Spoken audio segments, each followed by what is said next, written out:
What's up, everybody? Welcome back to Live at the Roxy. Today, it's a guest you guys have been asking for, but you didn't have to ask very hard because I am just happy to have him on the show. This is my social hour, the time I get to hang with my friends, which is all of you guys at home. And of course, the man, the myth, the legend himself, Marc Andreyko in the house. Hey, Rob. See, it is here. I'm clapping for you. I'm clapping here for you. Marc, we haven't gotten to spend any time together in now like 2 months. Yeah, it's crazy.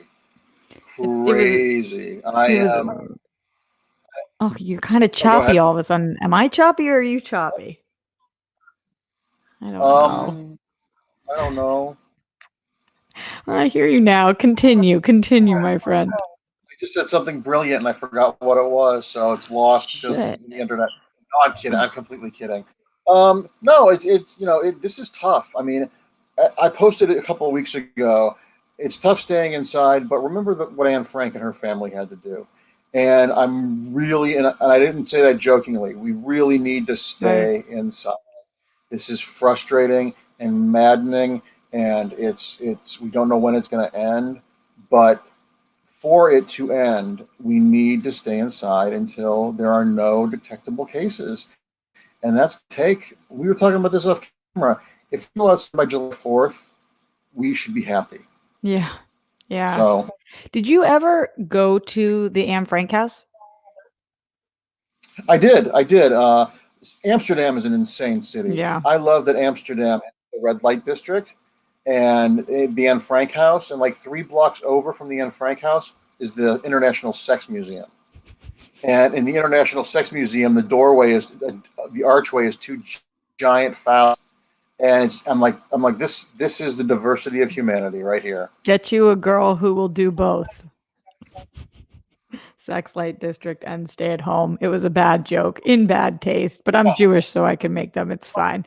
I went there and honestly, Passover. I made the joke earlier. I'm like, wow, we are going full method acting with this year's Passover. I put blood on my door last night. It's crazy.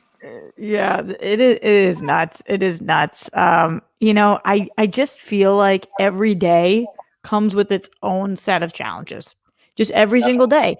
And you don't know what you're going to face the next day. And some days I wake up and I'm like, this is actually I'm going to get a ton of work done. I'm going to do an at-home ab routine. I'm going to cook myself some food. I'm going to get creative. I'm going to write. I've got this, girl. And then some days I'm like, no, actually, fuck this. Fuck this. Don't want to do this anymore. Super by myself, going a little crazy. Can't handle this much longer. And those are the days I have to remind myself that people have had it obviously way, way worse. But it's just interesting that every day feels like a different journey for me. Are you finding the same, or is every day kind of similar for you? It's all changing. Every day is different, and like on Monday and Tuesday were just really rough for me, and it was just because of just the accumulated low grade stress that we're having.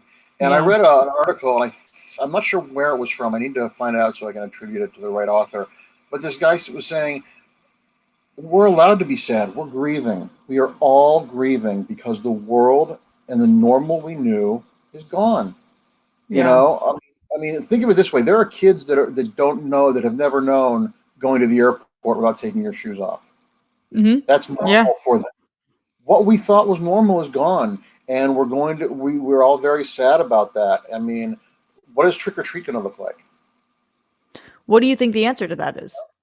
I think the answer is the planet is saying, get your shit together, humanity. I've given you so many warnings to get your shit together. I mean, look at the pollution levels now. Look at the fact that the air in Los Angeles is the cleanest it has ever been on record.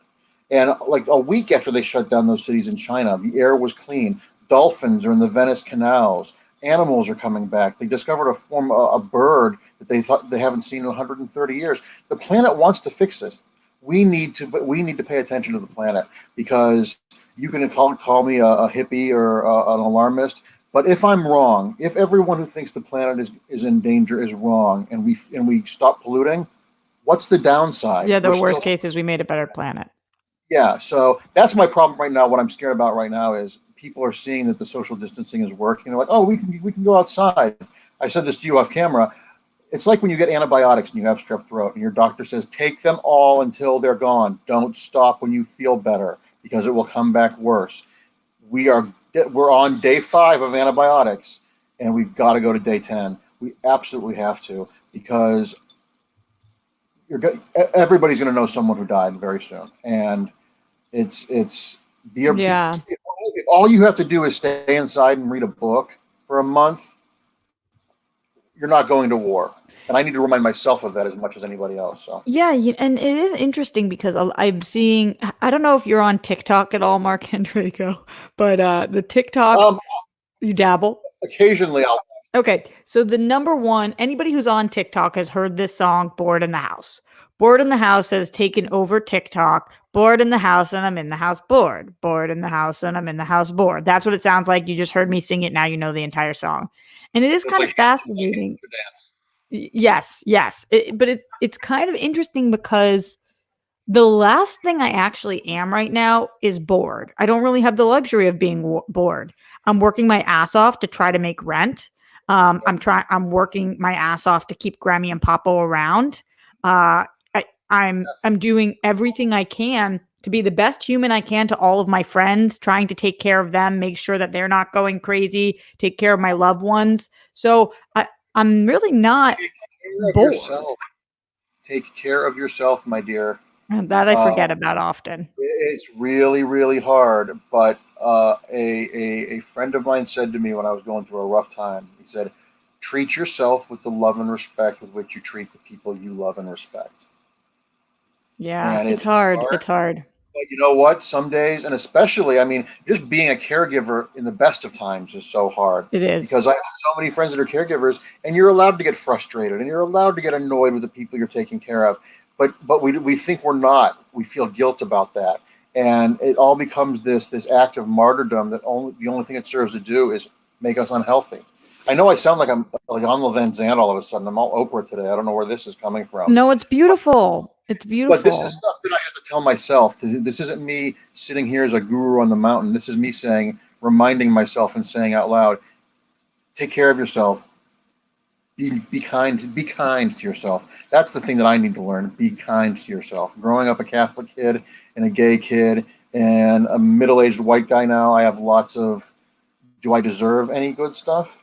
And you got to remind yourself that if good stuff is in your life and you're attracting it, it's because you deserve it, and hopefully you are filling that void in your friends and loved ones' lives. So, you know what I just realized when you said that, Marc, is that I don't even know your history. Like, I hope you don't mind me asking, but when did you come out?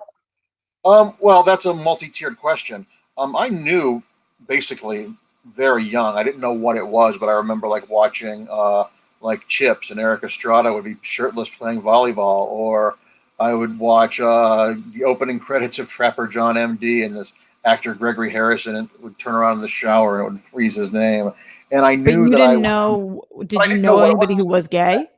It wasn't sexual at that time because you don't have the hormones. It was just what I was attracted to.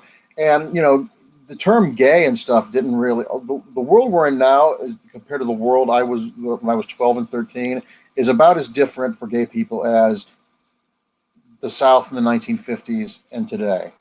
There's been amazing progress and a lot of backsliding. So I never really I was never suicidal about being gay. I was never embarrassed about it. I didn't, the first time someone asked me, I said yes. I never came out voluntarily because I wasn't really dating anyone. And I sort of looked at it the way that like when Cher's daughter, who's now transitioned, is now a trans man, came out, Cher got mad. And I'm like, Cher's going to be mad with a gay kid? If she didn't have gay fans, she would be homeless. So, you know, I was like, you always write the drama in your brain. But my friend Jill, one year, I was visiting her in Chicago, and she had picked me up from the train station, and there was a bus for Angels in America. The Broadway production was in Chicago, and I was talking about how great it was. And she goes, "Are you gay? Because you sound like you're a fabulous gay man, and I've always wanted to ask, but now I'm going to." And I looked at her and I said, "No one's ever asked me that before." "Yeah, I am." And then after did you mind that she asked you, or were you guys close enough that it was okay? No, not at all. I mean, it's all about the tone. You know, it's all about what the behind that was, and the way she said it was. I want you to be you. I think I know you, but until you tell me I know you, I don't know you.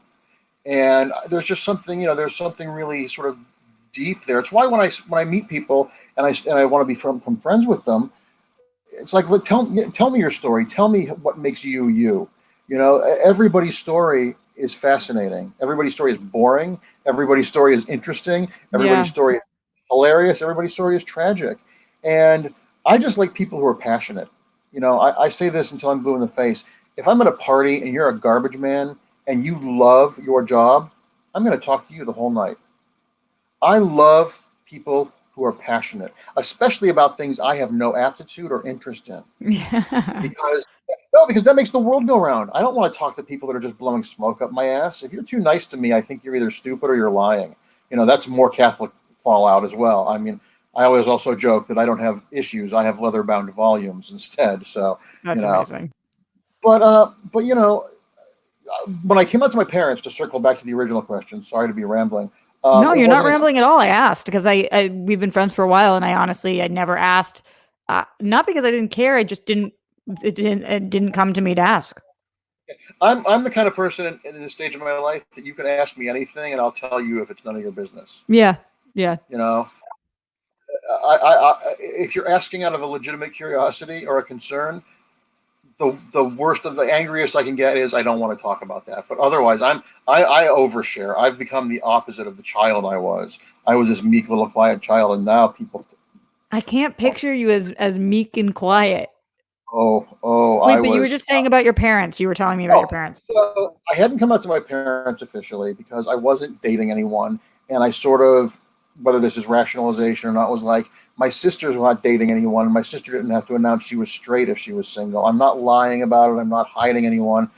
I joked that I was a non-practicing homosexual. Well, I mean practicing, but a practicing soloist, not with. Uh, but then, but then Matthew Shepard died, and I was like, this Wow. 20-year-old kid is dead for being who he was. And I am straight white adjacent, and I can't do this anymore. I just, people die, and I've had this really blessed life. So I did the brave thing. I wrote a letter and sent it to my parents. So how old are you at And this point? I was 28. 28. Wow. So, I mean, they must have known. I mean, all my friends were, theater kids, and I had, directed a bunch of gay plays and had a Priscilla Queen of the Desert poster in my room. So they weren't really expecting grandchildren from me, but you never know. And when I came out to them, my mom was fantastic, and my dad was the one that shocked me in the best way.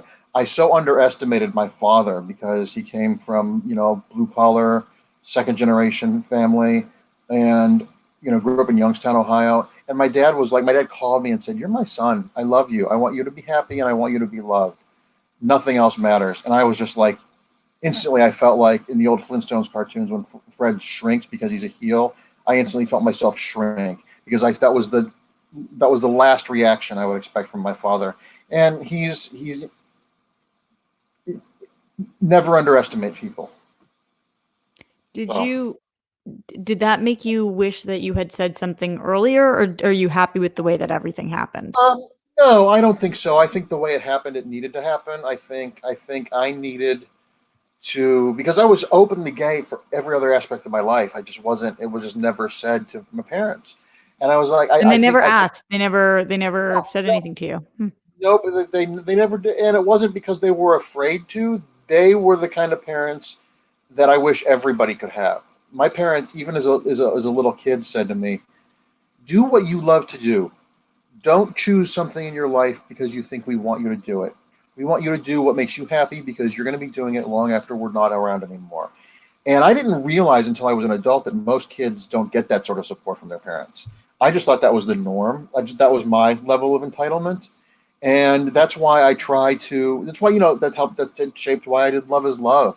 It's Right. easy to give back. It's easy to be nice. It's easy to be friendly. Now, don't get me wrong. The things I don't like, and when people are being awful and there's injustice, I will cut a bitch.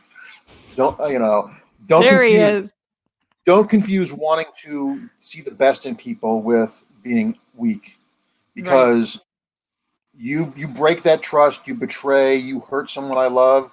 We're, as I say in the old, this is for the old people in the audience, take the earrings off, put them on the table, and let's go. So you can be a humanitarian and you can want the best for people, but you can also realize there are bad people out there. Yeah. So.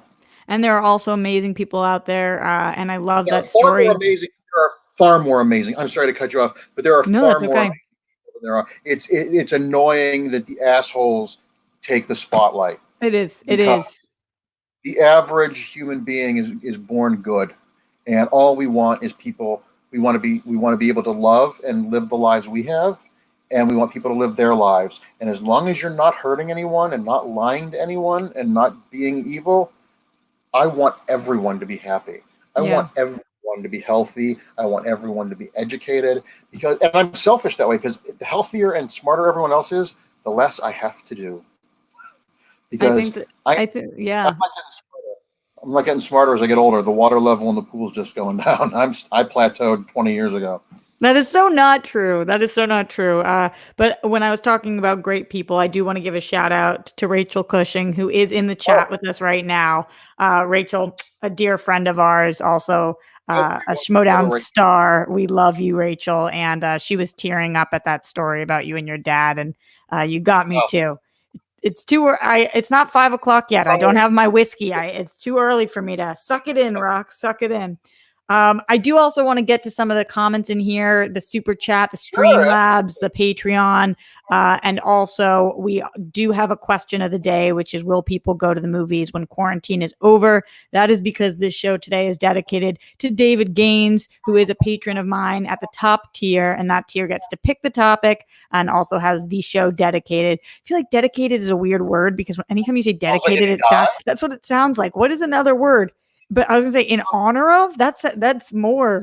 What about the fan of the fan of the fan of the day? The fan. Yeah, the Patreon dedication, the Patreon fan of the whatever. David Gaines, this one's for you, who is very much alive and well, and I'm happy to say that. But let's start with some of these super chat ones. Larry Lee says, "Come on, smash that like button. Thank you for pimping out my stream, Larry Lee. Everybody like this video." He also says, "People better go to the movies because I work at a theater." I used to as well. High school and college. No way. Loved working. I didn't know that. What did you do? Yeah. I was an usher, but I mostly liked the box office and the concession stand, because the concession stand was always like the Olympics. Every time there was a rush, the different friends would try and be like, "How many squirts of butter did you put in that person's thing?" It's just my God. the goofiness. Yeah. I love that you worked in a movie theater. I think it says a lot about people, the jobs that they had growing up. I obviously movie theater and comic book stores. Those were my job. Mine were at a hairdresser, and I was the receptionist, and then I was a bar back forever. Oh my God, I worked behind a bar for so many years. Was not very good at it. So on brand. Yeah, so the most on brand that you possibly could be. Shout out to Laguz. I don't know how that's said, but I butcher names anyway. I appreciate your support. Let's go to some of these questions in here for you, Mark, in the Patreon. This one's coming from Faraz Muthana, who says, "What is your writing process for comics? Also, is there a difference between the comics process and the book process?" Yes, there is a substantial difference. The metaphor that I use, and I've said this in other interviews, so forgive me if you've heard it before, is a novel is a 12-course gourmet meal. A movie is stew.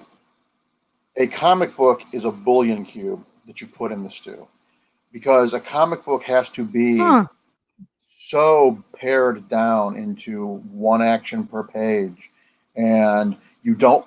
I think it helped me writing screenplays first before writing comic books, because screenplays are you're not.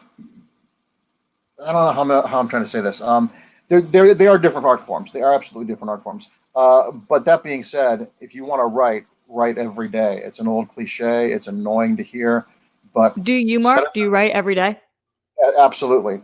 It's not always good. It's not always what I'm working on, but I try to consistently a minimum of do 20 minutes to a half an hour of writing every day, even if it's just writing down, these are the things I need to do tomorrow. This is, it's like working out. Every time I sit down in front of the computer, it's like I've never done it before. And then once you get in the groove, you're there. And you're like, oh, this wasn't as horrible as I thought. Why don't I make that build up in my mind? Well, that never goes away. No matter who you are. I think the moment that goes away is the moment you should do something else, actually. I think if you're an artist and a creator, a sprinkling of fear is good. Now, you don't want it to be I can't write, the muse is gone. Calm down, everyone. But you want to be a little nervous because you're putting your soul into this stuff. Even if it's writing a goofy issue of a Superman comic book, it's part of you. And when you put that out there, you want people to like your work. Of course. I don't know if that answers the question. No, it does. It does. Another question from you from Garth McMurray. Garth says, Mark, I love the Fortune and Glory comics from 2000 by Brian Michael Bendis about him trying to get his comics made into movies. It was cool seeing the story of you and him trying to get a movie made based on the Torso comics you did together. I'd still love to see a Torso movie done right. It's been 20 years, and I'm wondering if you guys will ever try again to get a Torso movie made. What was that? There was some static on the line. I didn't hear the question. Wondering if you know exactly what I can't comment. I was being coy. He said, I love you, and that was all. That was the end of the comment. He just said, do you love me too? Question mark. I was being I coy. know you were kidding. I was being coy too. Okay. We're both allowed to be coy, aren't we? Yes. So there may be news on Torso. It's been optioned many, many times over the past couple of decades. Everything old is new again. I have nothing to confirm or deny, but you never know. I like that tease. Glenn Caesar in here says, in honor of the upcoming exhibition matches, good luck in the Back to the Future and horror matches, by the way. What are your fantasy bookings for a singles title match and team's title match, including yourself, as well as if you had to exclude yourself, all past and present competitors included? Wow, that's like a story problem in math. If a train is going 50 miles an hour, they often there are complex questions coming in. I think I can unpack that question. Who would I like to play in a singles championship match? The answer is obviously Bibbs. Bibbs is, I am Ahab, and Bibbs is my Moby Dick. I am the hunter looking for Bigfoot. He's Bigfoot. He's the Ark of the Covenant. I have been so close to beating him every time we've played. I mean, they've been fun matches to watch. I can go back and watch them because they're always neck and neck. And ultimately, that's truthfully, I know this sounds very like a Miss America thing. As long as the matches aren't a blowout and they're exciting, that's ultimately what I mostly care about. Winning is great, but I would rather lose a match 36-33 than win 28-0. I thought you were going to say Bateman. Oh, Bibbs is a much better competitor. Ooh, shots fired. What about for teams? Who would you guys like to go up against? Dan and Rocha. Because I've only ever played Rocha once. I've only ever played Dan once in singles. I would love to me and Jeff go against the two of those guys. That'd be a great match. Because I think in some ways, Dan and Rocha's personalities parallel me and Jeff's personalities. I think I'm more, and I don't mean this by knowledge level, but I think I'm more the Dan, and Jeff is more the Rocha, because they both like to pick at each other. I agree. You both have elements of both, though. Honestly, you both have elements of both. I'll learn to play. I've learned to do the heel stuff and all that. But Ben is fun to play just because we've made this rivalry that is like it's real in the context of the game, but we're friends, so it's fun. Yeah, it's like when actors best friends play the enemies, where you're like you get to scream at your friend on camera like, oh, you're a monster, I'm gonna kill you, and oh, you're evil, and off camera you're like getting a beer together and hanging out. So How many times this week have you had to talk about the Alba Elba thing? Just the one day. It's ridiculous. It's inconsistent, and I know.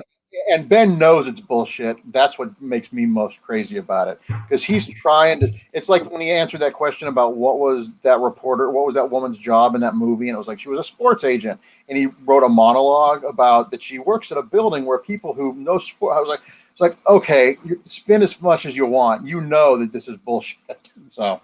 All right. Well, you heard it here. Going back to the super chat, our own Brandon Hanna. I love how many Schmodown people are popping in. Haven't been here in a while. Do we still do bunny raids? Yeah, of course we do. I don't know. It's a whole thing on this show. We just send bunnies. Who knows? It's the whole thing. Yeah, sure. Just let it live and let live, right? Like you said, it's not hurting anybody. Rachael Cushing, oh my God, so sweet. You're amazing. She says, can't stay, but just wanted to do a teeny bit to support good friends, stay healthy in all ways, and stay friends. Love you. Rachel's the best. Rachel is She's awesome. absolutely the best. And I know that Absolutely. you guys, Mark, have you and Rachel and Emma been, I think you guys are streaming. Did I make that up? We did 2 Sundays ago, and last Sunday, or we've done it twice. We didn't do it last week because Emma is just, like you, going out and doing everything she can, to stay Right. busy, working, stay out there. So because she is the grand poobah of that, we didn't do it this past week. But yeah, we've done it a couple times. It's been fun. It's Did I really. miss somebody? Is it 3 of you or are there 4 of you? It was the first time. It was Rachel, me, Emma, and Clark, and then Oh, and Clark Clark was and Clark. available the second weekend. So it was Rachel, me, Sam, and Emma. Oh, awesome. Awesome. Rachel sent out like the sweetest, most respectful email, being like, I don't want to step on anybody's toes. I know it's hard because like different people have different time slots. Does this interfere with anybody? I was like, oh my God, further Oh, proving that you are a saint. And yeah, also, someone streams it every time. I was like, just do your thing. Do your thing, honey. she's the best. I know. J Dog says, you can be coy, just not coy Jandro. What do you mean? Because I said I was being coy. You said you were being coy. Okay. I'll take if I can take a part of Koi. Can I take his torso? I'll trade him. His workout videos are redonkulous. I I watch mean, those and I pull a muscle. it's It's like, you know what? crazy. It's I am crazy. I think the only way I will ever get abs is if we can clone bodies or if I get a wasting disease.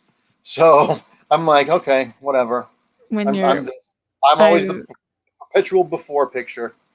I've recently been like, if at the end of this quarantine, for some reason I get food poisoning for 2 days, maybe that will help. Maybe that will help eliminate every single Oreo I keep taking in. Oh, I can't stop. They're here. They're just here. I'm just glad I didn't get Girl Scout cookies this year because I Oh my would be God. like that vampire in Blade, that big gelatinous one that goes. They can't move. I was already human veal. Now Oh, I'm turning to like oh, marshmallow. stop. Yeah. Stop. Glenn Caesar in the Streamlabs, streamlabs.com/Roxy Strider says, hi, Roxy and Mark. Happy Saturday to you both. Thanks for wanting to hang with us today, Mark. Any hobbies that you've been revisiting or trying out for the first time to keep yourself entertained for the last few weeks? Love you both. Hashtag Rockstarsband, hashtag Android. Not any new hobbies. I've been doing other old stuff like my books are organized like the Dewey Decimal System in here. It's crazy because there's nothing to do and you can only sleep for so long. And I joke that even porn has gotten boring. Who knew that would happen so quick? I've Um, seen so many tweets about like, hey guys, any new porn recs? Like legitimate questions coming from people. there's a map that's going around on Twitter right now. It is the Pornhub's number one research term by state. Oh my God. And What are some of them? some of them, like of course, California is like Asian, and but Florida is boats. Um, uh, Alabama is like, oh, what was the one in Alabama? Oh, I think it was Alabama was Goff Hospital. Like, Goth what? Hospital. Yeah. And then there's the regular stuff like MILF, teen, stepdaughter, Yeah. it's Wait, just like, Does boat stand for something that I don't know? I think it means people having sex on boats. I don't think it's Yeah. people that have sex with boats. But you know what? The world we live in right now, I'm sure there's thousands of websites for people who have sex with their boat. So Maybe I just it's like a, maybe it's like goat though, greatest of all time, but like boat, like big or butt of all time. I don't know. Maybe it's, big old ass and titties. yeah. First of all, your brain works so fast. Yeah, How I'm did you do classy. that? I'm the Shakespeare of the new age. That was unbelievable. Paul Denuzio in the Streamlab says, "Stay home and watch Starship Troopers." Right, Mark? You two are two of my favorite guests on Action Movie Anatomy. Stay safe and sane. Thank you very much. Yeah, Starship Troopers is a delightful film. Starship Troopers is a film I watch multiple times a year, and it is funny and it's smart. It's dealing with fascism, so there's a lot of stuff today that you can portray in there about the world governments and stuff. It's hilarious. Neil Patrick Harris is playing a psychic gay Nazi fighting bugs. It's an amazing film. And over the years, I've seen screenings of, like, I saw Paul Verhoeven at one, and I've gotten to become friendly with Casper Van Dien through mutual friends of ours. And Yeah, he's great. He's the nicest. He's so great. And he is aging so beautifully. I'm like, you're getting hotter as you get older. Can you please just stop? He's the nicest. He's the sweetest guy you'll ever meet. I really like him. I would like to be better friends with him. I don't want to Yeah. overstay the friendship, but I would love to hang out with him more because every time I see him, he's just a delight. And then I got to bring in, he introduced me to Ed Neumeyer, who wrote Starship Troopers and RoboCop. So I brought him in, and that was one of the Action Movie Anatomies I did. With Ed Neumeyer was in the room. So that was a dream. Damn. If we ever have Comic-Con again, the 25th anniversary of Starship Troopers is 2022, and I told Casper, I'm like, I want to moderate the 25th anniversary panel for Mark, that. what do you mean if we ever have Comic-Con again? We're not having it this year. Clearly, but you don't think we'll have one next year? If they do, I'm not going. No, nobody is. No way. 200,000 people. No. We'll see. I think right now so much is dependent on if we have a vaccine. Because if this becomes an annual thing and it stays as virulent as it is, if we have 100,000 people die every coronavirus season, that's a big deal. That's a big deal. I think handshakes are gone. And until we get a vaccine that is like a measles vaccine, I'll take one every year. I'll be glad if we just have a vaccine that works every year and I have to go get a shot. That is a win. But if we can get one that gives you 30 years of immunity, fantastic. But that's what it's going to take. We are not going to be, which leads into our question, right? Which leads into the question about let's talk about it. So again, go back again later for the people that are watching. We'll talk about Manhunter and my picks for who she should be if it was a movie or TV show later. Let's answer there is a question about that in the Streamlabs also that we definitely will address. But I do want to talk about this because, again, coming from David Gaines, who is whatever we called it, the Patreon alive person dedication of the day. Thank you to David Gaines for asking this. But the question being, will people go to the movies when quarantine is over? Obviously, I don't think we're going to live in a society where nobody goes to the movies for the next 100 years. But I can speak for myself that definitely I will not be going to the movies for several months. Mark, where do you lie on this and what do you think? Well, one, if there's a test that we've been promised, there's millions of it at every hospital. When that test is available and we can all get tested, if I had it and I had antibodies, I would have no problem. So will you be able to get tested to see if you ever had it? Yeah. They don't know yet how long the immunity lasts or anything, but that's what those tests are now. People who did you see somebody in China supposedly got it again? Well, that doesn't surprise me. Viruses evolve. The first case of somebody who has it twice. There's a different flu every year. In China, I'll be amazed if they only had 3,000 people die. I'm not a Fox News conspiracy theorist at all, but I see how crappy our government is about trying to keep facts hidden. Yeah.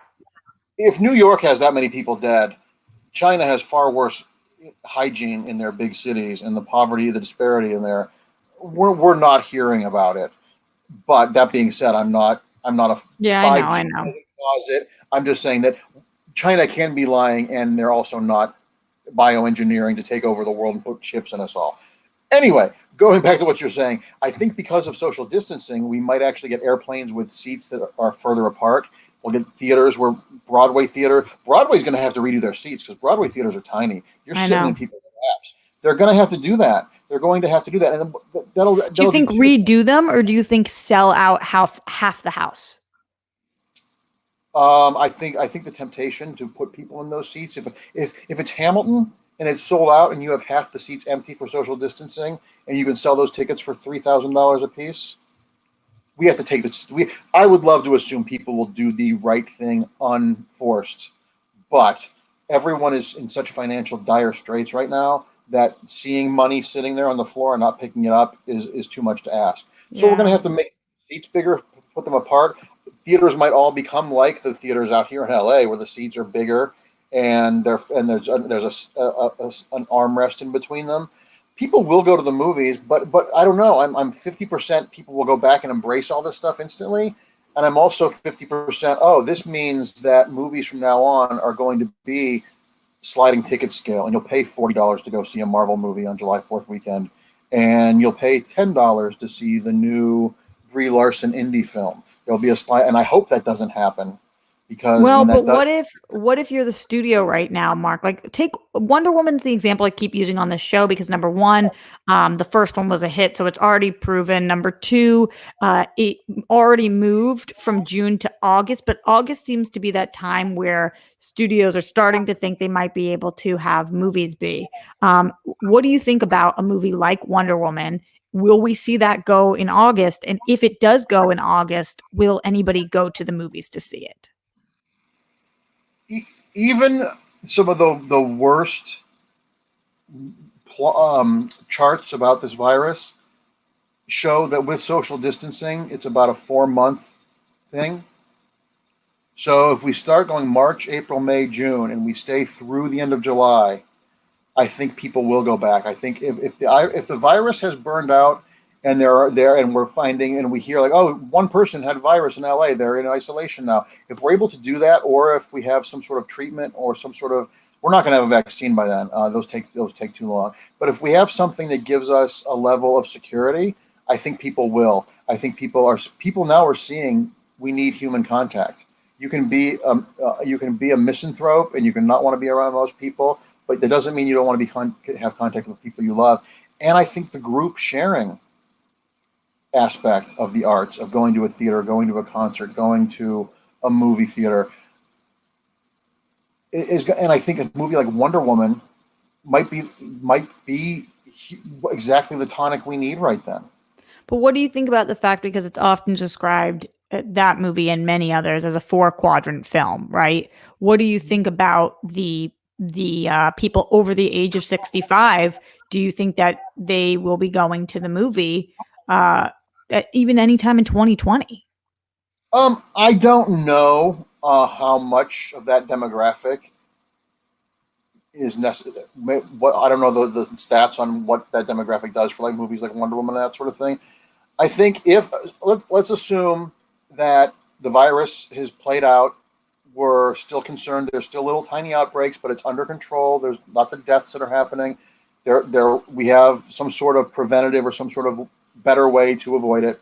I think people will rush to the movie theaters. I think families that have been Wow. stuck inside with each other for 4 months are looking for something to do with their family outside, and going to see a movie about a kick-ass woman who wants us all to be our best selves, set in the 80s with malls and parachute pants and fanny packs and Chris Pine. I think that's exactly the movie we're going to need, and Just I think that does it feel if the things safe to line you? up, what? Does it feel safe to you?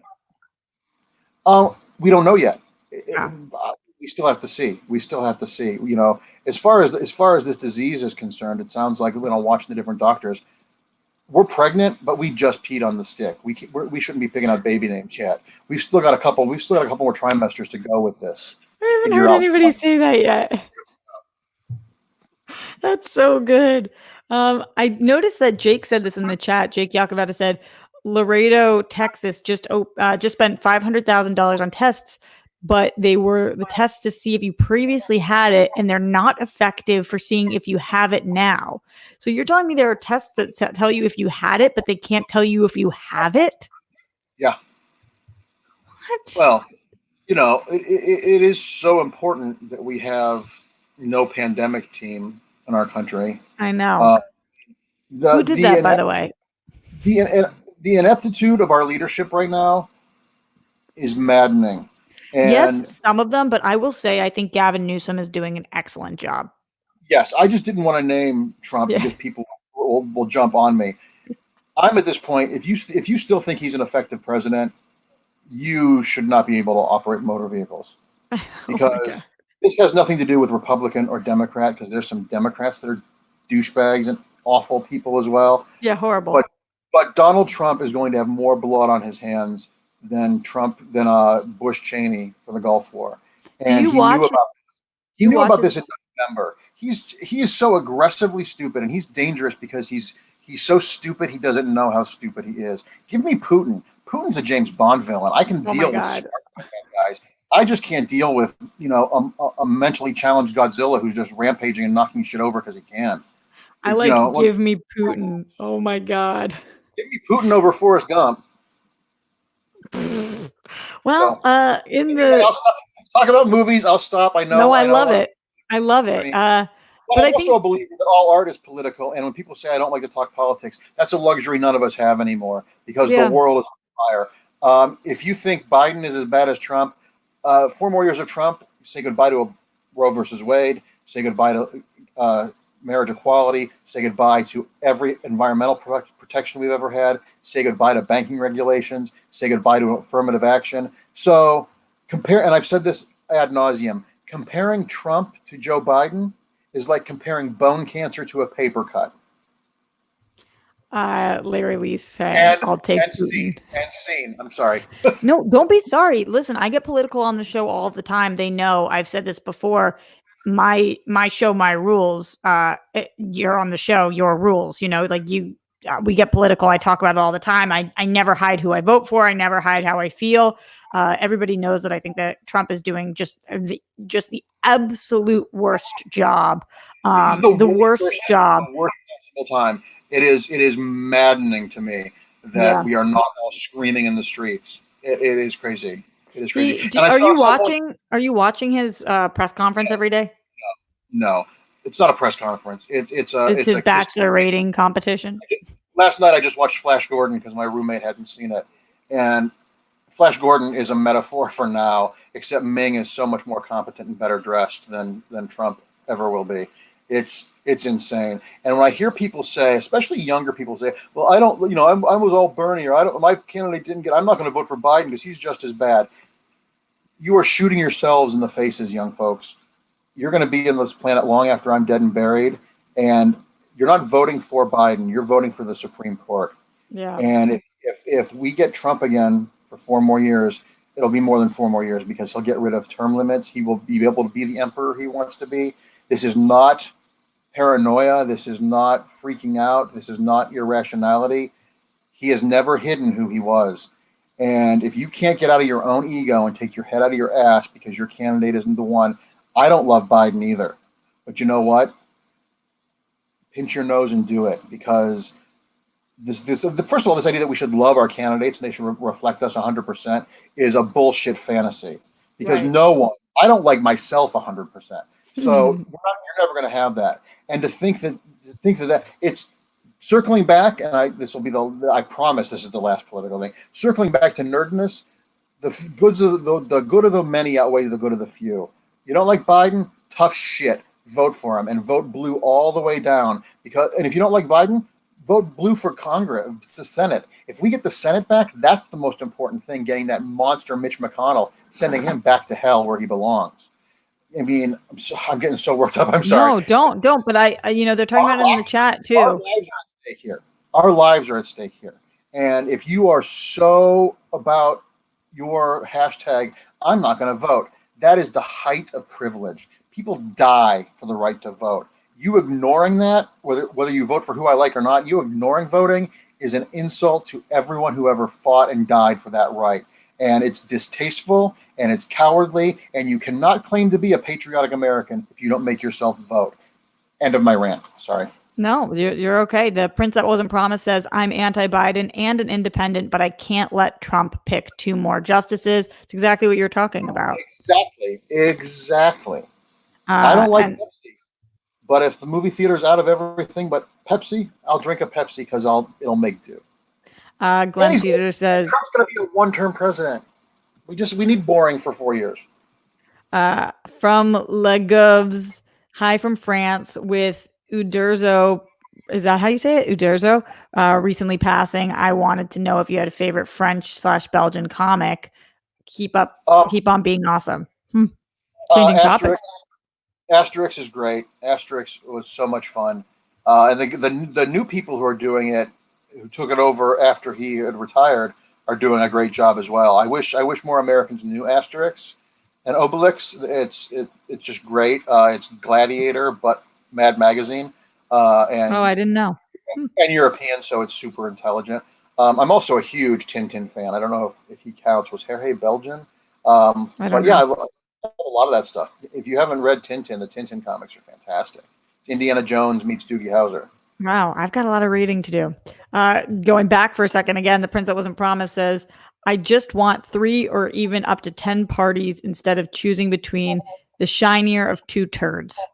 Well, if people don't vote, we're never going to get that because the establishment is problematic and needs to be broken. And I see over here in the StreamYard chat, Sam Mink says, the way I see it, Biden is bone cancer, Trump is a stroke. Neoliberal normal will still kill us if we let it, even if that's completely bullshit and that's a false equivalency. But how do you really feel, Mark? I'm sorry. I'm just not going to. Don't be sorry. There's no need to apologize. You guys in the chat are allowed to have any opinion you want. You guys know you're all welcome here. And Mark's allowed to say whatever he wants. But I think that opinion is utter bullshit and a fake false equivalency that means nothing. If you think Trump and Biden are equally bad, you're wrong. You're just wrong. So sorry. No, stop apologizing. Going back into the streamlabs.com/Roxy Stryer. Jake sent Legov's question also, but then said from Xeno Hour in the chat, Mark's Manhunter was a great series. Glad the character is coming back. Manhunter is so ripe for a live action DCU movie or HBO Max. Betty Gilpin would kill it as Kate Spencer, but who would Mark pick? That's a really good question. Yeah, Manhunter, for the people that don't know it, Manhunter is a character I co-created at DC in 2004. Her name's Kate Spencer. She's a federal prosecutor in Los Angeles who specializes in supervillain crime, sort of to explore the metaphor of celebrities getting off. When a bad guy gets found not guilty for reasons of genetics and gets set free and then starts killing people again, she's so frustrated that the system has failed, she builds herself a superhero costume out of confiscated villain technology, and she will kill bad guys. She's not the Punisher. She's not Dirty Harry. She wouldn't kill the Riddler, but she doesn't understand why the Joker is still alive. He's murdered over 1 million people at this point, and it's not like he's ever going to get mainstreamed and be cleaning tables at Taco Bell. He's just bad.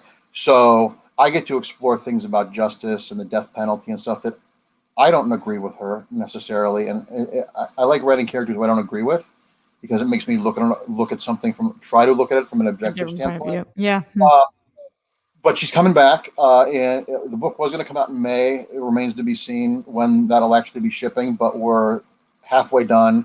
My artist on the book is a South American artist named Renato Guedes, who did Bloodshot for a long time and Superman, and it is.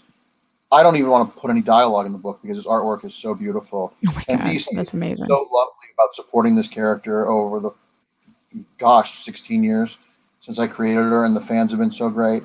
And as far as a TV show goes, my first choice is actually an actress named Tamara Taylor. She played Cam Soroyan, the boss on Bones at the lab. She's a Canadian actress, and she's just, her portrayal on that made me go, oh, because Kate Spencer, the character, is named after Katharine Hepburn and Spencer Tracy. I wanted to create a female character who Oh, I was a didn't know dame, that. who was a dame and a broad and was tough, but didn't lose her femininity because of it. And watching Tamara's acting, she does that. She did that on Bones. And She's been strangely in enough, so many things. I mean, she was just in October Faction and Altered Carbon. she was on a and couple she's episodes of Lost too. But yeah, you guys, if you look her up, you'll know her. And she's stunningly beautiful. Yeah, And she's she's one of gorgeous. those people that I've gotten to meet her through friends, and she and I have become friendly. And she is just awesome. I wanted her for Kate Spencer before I met her, and now that I met her, I'm like, But if it was a movie and it had to be a name star, a name actress, I don't know. What do you think about the Betty Gilpin suggestion? I think she's fantastic. Yeah, I love amazing. Betty Gilpin. I think she's a wonderful actress. I agree. Yeah, I don't know. Is there any A-lister you can see like really knocking it out of the park? Trying to think. Sure, all of them could. She has to be 40. She has to be in her 40s. That's part of it. So it can't be Willow Smith. But although that would be weird. Yeah, I don't know. That's a good question. I would have to think about that. Because right now I'm completely drawing a blank because I'm just overwhelmed by. That's okay. 20 years ago, Holly Hunter would have been perfect. She's the right energy. Oh, a national treasure. Yeah. She's nuts, but that's fine because she's a brilliant actress. I hear that too. Who of us isn't? Yeah. Yeah, that's a good point. PRL18 says, just wanted to say hi. We appreciate that. And then we got a Streamlabs from somebody, so stick with me, guys, because it's a couple of different things. So at first they said not to read it on air, but by the end they said that they would like me to read it on air if it could help other people, but they don't want me to say what their name is. So here is what this person said. I know I'm not the biggest supporter of your content as I only get a chance to participate live once a week. Not doing good right now. I'm not doing good right now. Don't know why the lockdown is hitting me hard right now, but it is. My company is officially closed as of Friday night because all non-essential construction is being stopped. My 17-year-old cat hasn't eaten in 2 days. I think she is dying. I know it's not manly, but I might cry. I know you probably think it's weird that a total stranger is taking the time to vent to you, but your daily updates on what is going on in your life makes me feel like I'm not the only one going through some shit right now. Keep doing what you're doing and I'll do the same. We'll get through this together, due in no small part to the awesome community you've worked so hard to build.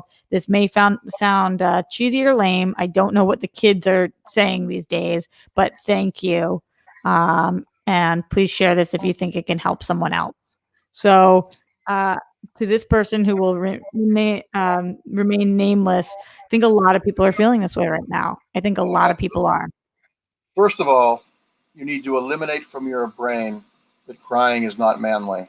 Yeah. The biggest disservice we do to men in this country is make affection and honest emotion demonize it, whether it's through homophobia or through weakness. And crying, we've all cried. I cried this morning. I will cry tonight. I've been cried at least once every day since this started. Me too. Natural physical reaction. Grief is allowed to happen. I think I said this to you off camera. We're all grieving. Yeah. Life is not going to look like what it looked like now. We're allowed to grieve, and you need to. Bottling that up is why school shootings happen. Yeah, we're not. There are other things. Yeah. When we're allowed to, need to hug each other and be there for each other and be vulnerable in front of each other. There is no shame in being honest about your emotions. Second of all, my heart breaks for you. Pets are our family. My dog, I would gladly sign away 10 years of my life to give my dog 5 more. I hope your cat is just maybe feeling your stress. I'm sure people guys try a can of tuna, try some meat or something. It might be stress. Animals are intuitive, and if you're feeling this stress, animals know when you're going on a trip.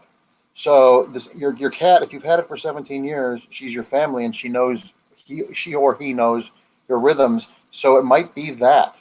I will keep my fingers crossed. That's a good point.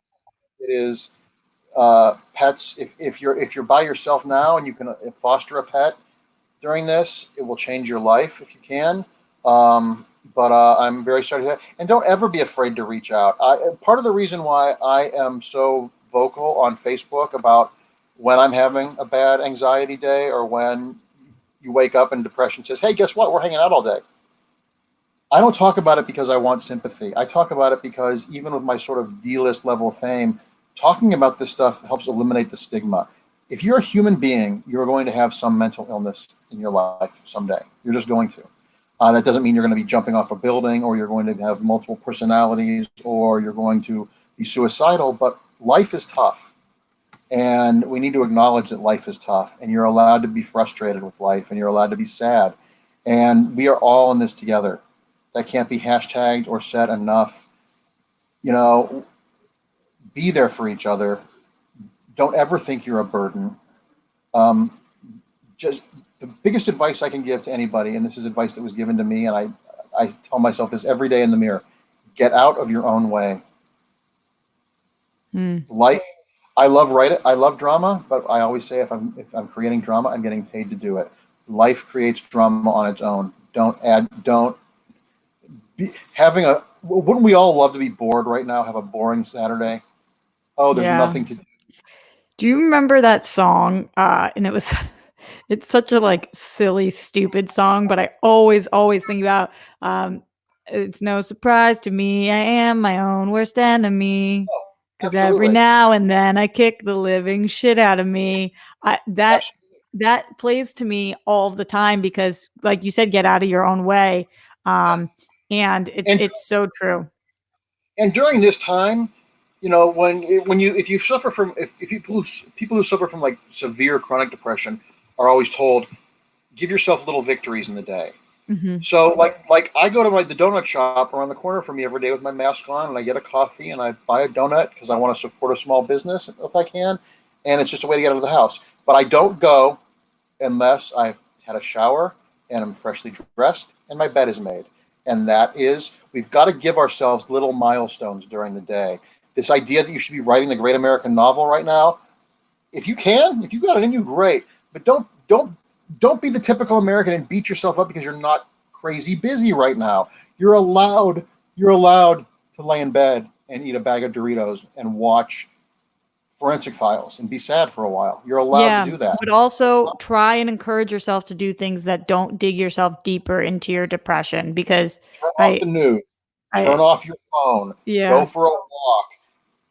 Just go for a walk by yourself through your neighborhood. And just the weather is beautiful. The skies are clearer than they've ever been on record in Los Angeles.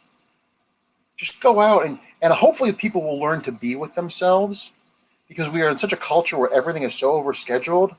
To paraphrase RuPaul, if you can't love yourself, how the hell are you going to love anyone else? If you don't like being with yourself, take this time to figure out, okay, I'm good. I don't have to be on. I don't have to be entertaining anyone. I can just be me and get to know yourself. And I sound like I'm on the OWN network. No, you sound amazing. And I know this person doesn't want their name to be said, but just pretend for a second their name is Joe. Joe, you are loved, you are cared about, and everything Marc is saying is so true. And even if you're looking at the people in the chat, everybody's saying it's okay to cry, it's okay to be you. We're wishing you the best. It's necessary. It's necessary. Yeah. Your body, in addition to the emotional, there's a physical thing. Look at it this way. When sometimes you hear music and you have an emotional reaction to it and you don't know why? There are physical things that tie into your emotions. Cry until you're dry.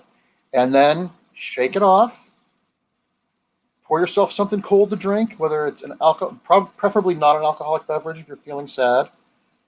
And just... It could be hot too. I like soothing things, the heat of it. Mm-hmm. Get a nice hot jasmine green tea. Yum. Just breathe and just take this time to, as frustrating as it is, and believe me, I am fraying around the edges. I feel like a crazy old prospector right now. Take those times and just sit, because we don't often get a lot of leisure time. And this is sort of forced leisure time. We don't get a lot of downtime. Take this downtime, and in addition to writing 25 minutes to a half an hour every day, just spend 20 minutes in nature, whether it's your patio or going for a walk or sitting on the stoop, Even and just even just opening a disconnect. window. Even just Open, opening a window. go, even Yeah. if you only go outside once, go to your mailbox. And I'm not saying don't go out and go not social distance, so don't hop on me on that. You can responsibly, and at least in Los Angeles you can. I know this is harder in places like New York where you're all stacked on top of each other.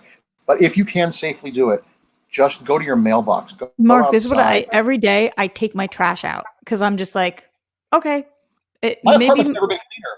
I take yeah. trash out. It doesn't even go in the garbage can. I carry it out after I make dinner. Yeah, because I'm like, maybe the trash bag's not completely full, but I'm taking my trash out today. I walked from here to the street to take my trash out, and just that will make me feel better. So mix up your routine as much as you can. Get outside, like Mark said. And thank you to everybody in the chat for being so supportive and so wonderful. To everybody in here who's sharing about the pets they've lost, the people they've lost, the anxiety they're feeling. That's why this community was started, so we could talk about this and that you guys could have each other, and so that I could have you and you guys could have me and Mark and all of the amazing people that come on the show. We do have some more things to get to, and I know we're running a little long, so I can stick around as long as you want me. So. okay. So we'll do this for a few more minutes as I get to some of you guys' Streamlabs and super chats. Prince that wasn't promised in here, streamlabs.com/Roxy Stryer says, I appreciate you guys always keeping it real. Much love. What are your favorite comic book movies or TV castings of all time? I love that this show, we always change tones. It's back and forth. It's real life. So that's what's great about this community. It goes from deep thoughts to what brings us joy. So yeah. yes, there's one on this the StreamYard I want to answer really quick because it's popped up a couple of times. Yeah. Hitman said, would Mark ever consider writing a Legion of Superheroes book? Well, one of my best friends in the whole world, Brian Bendis, is writing it now. I have told him I would love to write a Timberwolf miniseries. So, and we'll see. But if you're not reading the book, Brian's doing a fantastic job. It is. I can't believe he's one of your best friends. Did you say that? Oh my God. Yeah, Brian and I've known each other for 28 years, 29 Crazy. years. Back when we were both nobodies. I mean, I'm still a nobody, but he's like the No, you're not. Don't say that about yourself. Don't even put that in the universe. It's not true. Anyway, now that question's out of the way because it caught my eye a couple of times. I'm glad you answered that. But the question about favorite comic book movie or TV casting of all time. So comic book or TV casting, movie, TV. Casting. Well, yeah. There's a bunch of them that I think are perfect. I think remains the best Batman we've ever had because you believe that he is so damaged by this that he would spend his money doing that. I think Heath Ledger obviously is the easy one, and I say that one because I was so annoyed when he got cast, and I saw that first picture that out of focus. I was like, oh God, and I could watch his scenes in Dark Knight every day. Me too. Me too. Me too. I think Billy Campbell was inspired casting is Cliff Secord in The Rocketeer. Going to the TV universe, I think Kristen Ritter. I think she was such perfect casting for Jessica Jones. I think she just nails her. Perfect casting. I didn't love the show Daredevil, but I think Charlie Cox was a great Matt Murdock. I think he had that I'm a fucked up Catholic who is a mess and wants everyone to like me and am angry and all that. He played that all beautifully. I hope if they would consider sliding anybody over from those Netflix shows, he's the one I would definitely bring over. Gosh, we've been so lucky. There's so many. This is going to be controversial, but it wouldn't be me if I wasn't controversial. I think Henry Cavill is a great Superman. I don't think he's gotten a script that's allowed him to show that fully yet, but I think he's a fantastic Superman. So of all of them, I think Gal Gadot is the perfect casting. Obviously, she's so strong. Yes. Here's the perfect casting for a superhero movie. Patty Jenkins is the director. Yeah, that's true. That's perfect. You could be Wonder Woman, and I could be Steve Trevor. And if Patty Jenkins was directing us, we'd be fucking awesome because she is like. Let's pitch it to her. Why not? Exactly. We do like puppet theater online. Yeah, I mean, if she is directing whatever it is, the performance is going to be perfect because I give a lot of props to Charlize Theron. Obviously, I give her so much credit. I think she's the best actress of our time. But Monster doesn't happen. That performance isn't pulled out of her if Patty's not directing. No, Charlize absolutely deserved the Oscar, and I remember Yes, when she got cast. I know the Eileen Wuornos case. I was fascinated by that case because there's so much there that is such crazy. misinformation Yeah, and just it's just such a tragedy and a failure of the social system in this country for children. It's just a mess. But I was like Charlize Theron. She was just in Reindeer Games and Mighty Joe Young, and this gorgeous model is going to put on a yeah. fat suit. And Charlize Theron, one of the 5 best performances I have ever seen in my life. Ever seen. And but going to your point, Patty being a woman director, first of all, the level of trust that is already there inherently. Mm-hmm. Patty just enables you to be free in the best possible way. Just my limited time spent with her and my friendship with her. She just wants everybody to be the best they can be. And she wants to explore. And she's just, once again, circling back to what I said earlier, her passion for what she does. I remember I was on Screen Junkies and said, "Oh, you've gotten to meet Patty Jenkins. So Monster is the one for her, Wonder Woman's the one for them." I'm like, no, there isn't one for her, one for them. If she doesn't love it in her marrow, she's not going to do it. Well, you think she waited 15 years to do one for her, one for them? That doesn't make any sense. She would have just taken Thor. She is someone that I'm privileged to know because I am in awe of her. She is. How is she in person, Mark? She is Delightful. just a delight. Just a delight. I told her when we first met, I said, we would have gotten into a lot of trouble in high school. We would have been smoking cigarettes behind the cafeteria. We would have had a great time. She is just one of the realest, most authentic people. And once again, we're not super friends. We don't hang out and do each other's hair. I consider her a friend. I adore her. And, she's one of those people that if she called me and said she'd murdered someone, I'd help her hide the body. And then she could tell me after we buried them why they deserved it. Well, after Monster, she probably would have some ways to hide the body. She probably has some thoughts on it, but she might need your help. But it's always great when you get to meet people who you admire, who are super talented, who are just wonderful people as well. And I complain about the dicks a lot because we're allowed to, because it's frustrating. But we really need to start shouting out to the people who are awesome, because there are so many people. And it's one of the things I've loved about the nightly news. Every night, all the news shows have died, and just giving them a little spotlight, who they were. And it's heartbreaking, and it gives me flashbacks to the height of the AIDS crisis, but it's what we need, because we might only lose 60,000 people, but that's 60,000 people who had families and friends. I know. And so I don't want to end on a bummer. We still have more. So we'll go to more people in here. Larry Lee says, "Will VOD have a long-term effect on theaters? What do you think on that?" I don't think so. I think video on demand to movie theaters is like digital comic books to print comic books. There are a lot of different audiences. Yeah. Just there are some movies I'll watch on video on demand, but I'm not going to pay $20 to watch The Invisible Man at home when I could pay $18 and see it in the Cinerama Dome. I mean, when we're not. There are certain movies that I would watch at home, and I think the romantic comedies, as you saw with Always Be My Maybe, that's a genre that is now on Netflix because movies have become so expensive that if you're going to pay $20 to see a movie, you want it to be a 3-hour, $400 million special effects extravaganza. It's why people go see Phantom of the Opera for $300 and don't go see Who's Afraid of Virginia Woolf for $300, because if you're paying that money, you want production value for your money. But I don't think it'll have an effect, but I don't think that it's one or the other. There's going to be a readjustment. There's going to be a resettling that we're going to experience, but change sometimes is needed.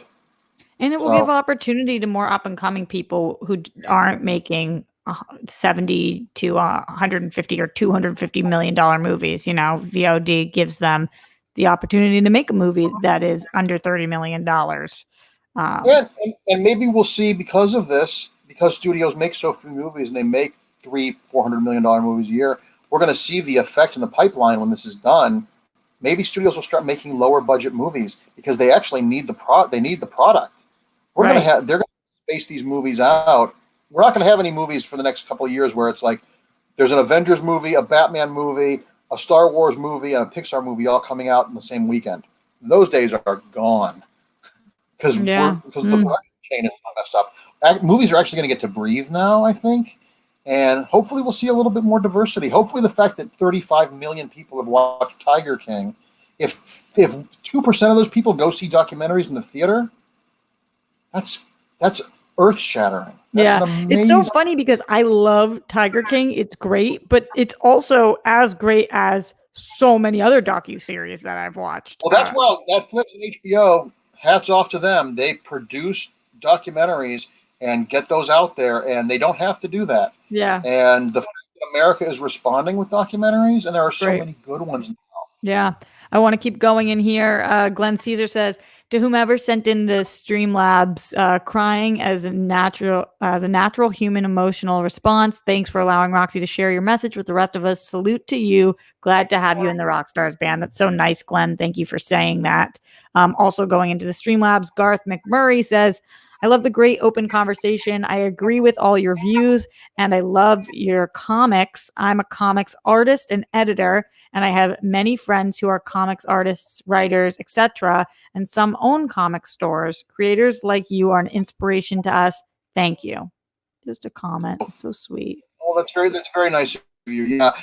If you are a comic fan, or even if you're not a comic fan, you like comic book movies and television shows and all that is becoming, call your local comic book store and see if you can order stuff from them. Lots of stores are still doing stuff, and there's so much great stuff that you can catch up on. Support these small businesses. Support these people that the $20 you're not going to spend this week going to Starbucks. Call your local comic book store and buy a graphic novel. And even if you don't want it, just give them $20 and say, hey, use this $20 for a customer who can't afford their books after this is over. We have got to support these small businesses. We have got to. And because the big companies, and what goes around comes around. I know a lot of you guys have lost your jobs, and if you can't do that at the moment, I totally understand. But give what you can, support when you can, and it does. What we need to do is keep the circulation flowing. We need to keep money exchanging hands. And if you can once a week, order a local restaurant in your neighborhood, not a chain, because we are the people that are hurting. We are the people that are feeling this. And the stock market is crashing and all that, but I don't really feel any bad sadness for Jeff Bezos only being worth $100 billion. It's people it's this group, it's this community that we're the ones that need to look out for each other and support each other. And you guys are all so great about it, and you guys are so generous to us. And thank you for giving us this outlet and making us feel like we have value. 100%. It's the only thing right now. It keeps me going. It really does. It's connecting, and so thank you guys very much. On that note, way, one last thing. Yeah. Of course. Somebody said that they agree with me. I don't talk about my opinions to make people agree with me. I like having debates. If you can have an educated, informed opinion that isn't mine, I want to talk to you.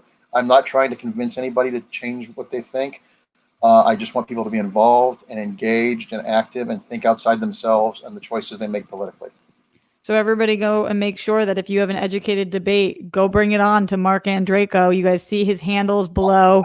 Talk to him. Marc, what is everything you're doing right now? Where can they find you? What can they purchase of yours? Where all the things? Go ahead before we head out. Well, I wrapped up my run on Supergirl, and that's available in 2 trade paperbacks. And it's, no pun intended, super fun. I got to work with Kevin McGuire, who was a legendary artist who did the Justice League book in the 80s that was hilarious, and Crypto, the super dog. I got to write a dog, which is awesome.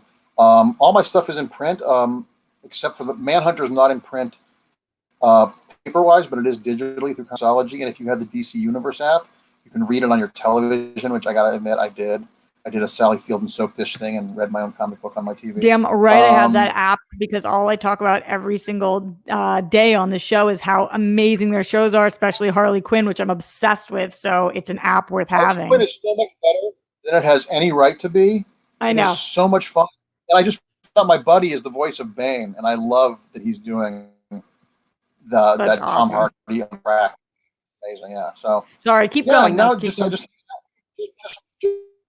trying to get ahead in the weirdest Hollywood sense. So hopefully when this is over, I'll have some stuff to talk about, and got a couple exhibition matches coming up. I'm going to be defeated in the first round in the Back to the Future one. I think Brad Gilmore should have to send out his book to us so we can read it before the match. So he did send it to me. I have a copy here. He's coming on this stream on the 14th. It's literally sitting right there. I'll show you guys tomorrow. It's awesome. I won't lie. It's awesome. If you want to toss it in the mail to me after he's on your show so I can read it, because it doesn't come out from Amazon for a while. I mean, I know my Back to the Future, but I'm not like the Rain Man of Back to the Future. Yeah, so, yeah. I'm doing a horror movie exhibition as well. So. Well, I think you are going to have a lot of fun doing them. That's what exhibition matches are about. We're just enjoying ourselves, kicking. Yeah. That's what it is. Mark, you're awesome. Always, we end this show doing a round of applause for our guests. So you guys at home are clapping with me. Mark, you're incredible. Incredible. Again, one last shout out to the person who, this is what they suggested, sponsored this show today. David Gaines. That's a good word for it. So we don't make him sound like he's left the planet. Thank you to David Gaines. Thank you to Marc Andreyko. Go follow him. Support your local businesses, like he was saying. And I'll see you guys here to stay home, stay safe. I'll see you guys here tomorrow. Just as a quick update on what we are doing. So I'm going to be live at the Roxy tomorrow at 1. And then after we do live at the Roxy, we're going to be doing a special episode of Whirl Girls. So that will probably be around 2:30 that we do. We're doing a special Easter episode of Whirl Girls. So you'll see what we're giving a whirl tomorrow. And again, stacked week coming up, guys. Mark Knopik is coming on Monday, Brad Gilmore on Tuesday, Emma Fife on Wednesday, John Roca on Thursday, my friend Lauren Lagrasso is coming Friday, and Trisha Hirschberger is coming Saturday. So a ton of fun guests coming up. But one more time, thank you to Mark. You are the freaking best. Thanks for hanging out with us. Appreciate you. Bye, guys. Love you. Bye.